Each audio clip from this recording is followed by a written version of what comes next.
O conflito entre a Rússia e a Ucrânia ocorre neste momento no qual já estamos com baixa reserva emocional devido à pandemia de Covid-19. Conflitos militares causam um estresse extremo. Apesar das populações locais serem as maiores vítimas, o ataque à Ucrânia também impacta negativamente a saúde mental de outras pessoas, mesmo aquelas que estão longe da região onde se dá o combate, como no nosso caso. Para falar sobre as consequências e os transtornos psicológicos causados por uma guerra na mente das pessoas, nós vamos conversar agora com Alexandre Bess, psicólogo, especialista em relacionamentos pela Universidade de Miami, em ansiedade e síndrome do pânico pela Universidade da Califórnia e especialista também em saúde mental. Bom dia, Alexandre Bess. Bom dia, obrigado aí pela participação na Rádio Nacional. Eu estendo um abraço a você, todo o pessoal da produção e aos ouvintes de Brasília que estão nos escutando. Muito bem, Alexandre. Eu agradeço e muito a atenção que você se dispõe a dar aqui aos ouvintes da Nacional em todo o país. E desde já eu faço uma provocação. Desde que a Rússia invadiu a Ucrânia, imagens de dor e destruição foram fartamente transmitidas, né? Talvez o primeiro sentimento causado na maior parte da população mundial seja de impotência diante do conflito, de não poder parar a guerra, pois é uma estupidez, né? Um conflito desses na terceira década do século XXI. Não é verdade? Sim, muito bem colocada a sua colocação. Na realidade, Pedro, o que acontece? A gente está vivendo uma guerra absurda, né? É uma guerra de uma pessoa só, né? Foi o Putin que se programou para essa guerra, foi o Putin que realmente se preparou para essa guerra. Ele não se preparou ontem, ele já estava fazendo isso há muitos anos.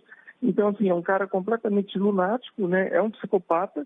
O Putin, ele é muito perigoso porque a personalidade dele é uma personalidade, que a gente fala em psiquiatria, de contrafóbica. Quer dizer, é aquela pessoa...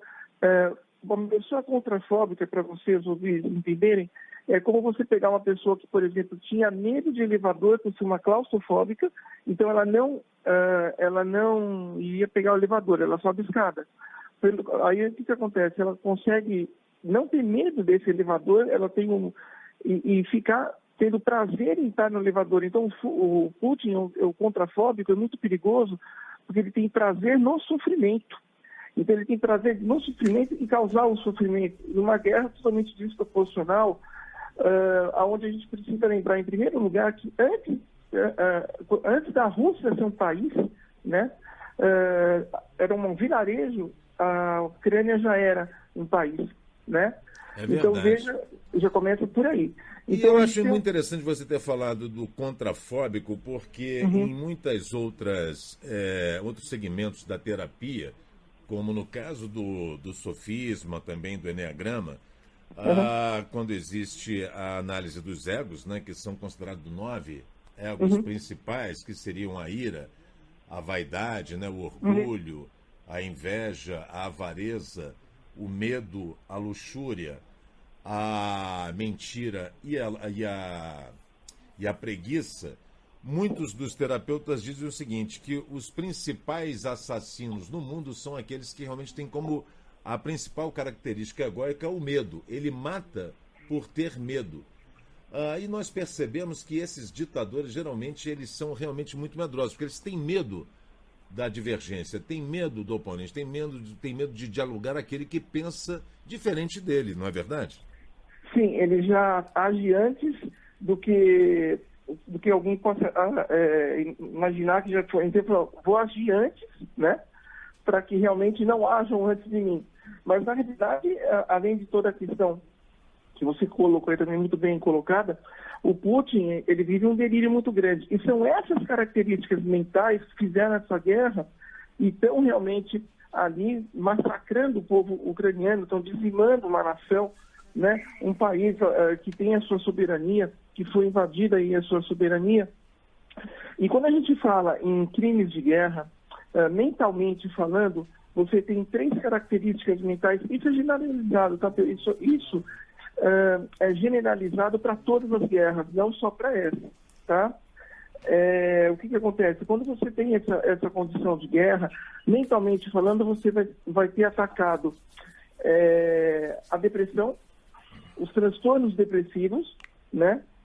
Você vai ter a ansiedade, que a gente chama de uma ansiedade antecipatória real bélica, né? Um pouco antes da guerra surgir e ao longo da guerra também, porque é uma ansiedade muito cruel, e aí surge, você tem a ansiedade efetivamente bélica, então tem uma pequena diferença entre a ansiedade antecipatória bélica e a ansiedade efetivamente bélica, que é que você está vivendo ali na guerra, e os transtornos de estresse pós-traumáticos, que são os transtornos mais piores ao longo da guerra, e que também fazem muito parte desse mundo pandêmico que a gente está vivendo. Então, você tem nessa guerra, particularmente, você tem uma associação dos transtornos de pós-estresse da Covid, o transtorno de estresse pós-Covid, né, que existe isso hoje, é uma terminologia nova também, e além disso, você tem isso associado com os transtornos, né, de pós-estresse traumático bélicos.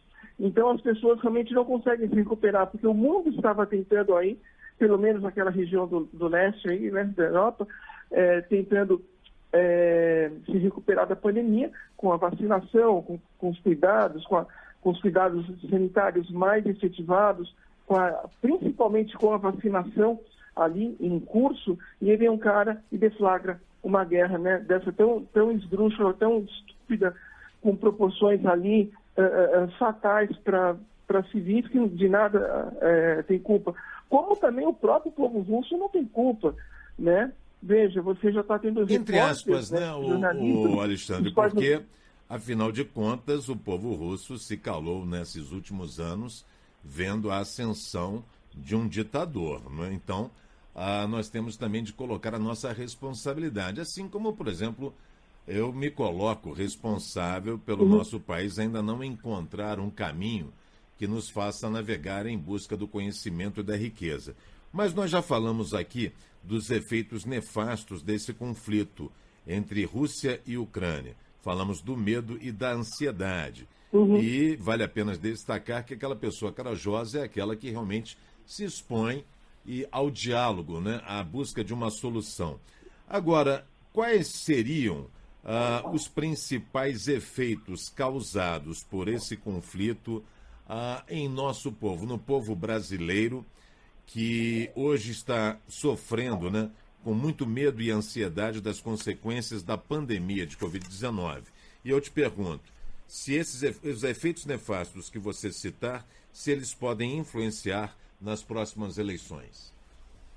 Olha, eu acho que em relação à Covid-19, eu falo para você o seguinte, que nós não podemos relaxar em relação a esse vírus.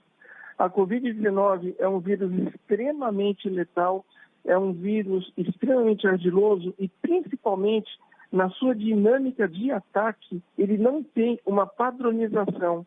Então, a gente tem uma terminologia em inglês que chama long haul Covid Síndrome. Então, isso, traduzido ao pé da letra, seria a longa síndrome de pós-Covid, né? Ela ataca principalmente não só o físico, nas suas instâncias que você possa ser atacado, você que eu digo não você, mas qualquer pessoa, como também ataca a mente. Então, assim, ela é traumática, né? É uma condição perene da Covid, e eu tenho acompanhado muitas e muitas pessoas que não estão conseguindo ter energia, e quando a gente fala em energia e psicologia, não é a energia cósmica, espiritual, que muitos terapeutas trabalham. A psicologia não trabalha com isso. Ela trabalha com a motivação, com a dedicação, né? Ela trabalha com o empenho, com a força de vontade. São energias diferentes, não são melhores ou piores. É outra abordagem, uma abordagem... Claro, são os sistemas, são os aspectos motivacionais que estão presentes, principalmente no mundo do esporte, né? Exatamente. Agora, Alexandre, infelizmente, eu vou ter de encerrar a nossa entrevista, porque meu tempo já está mais do que esgotado. Quero agradecer muito a atenção que você se dispôs a dar aos ouvintes da Nacional em todo o país. Este foi Alexander Bess. Obrigado, Alexander. Esse foi Alexander Bess, psicólogo especialista em relacionamentos pela Universidade de Miami, especialista em ansiedade e síndrome do pânico pela Universidade da Califórnia e também especialista em saúde mental.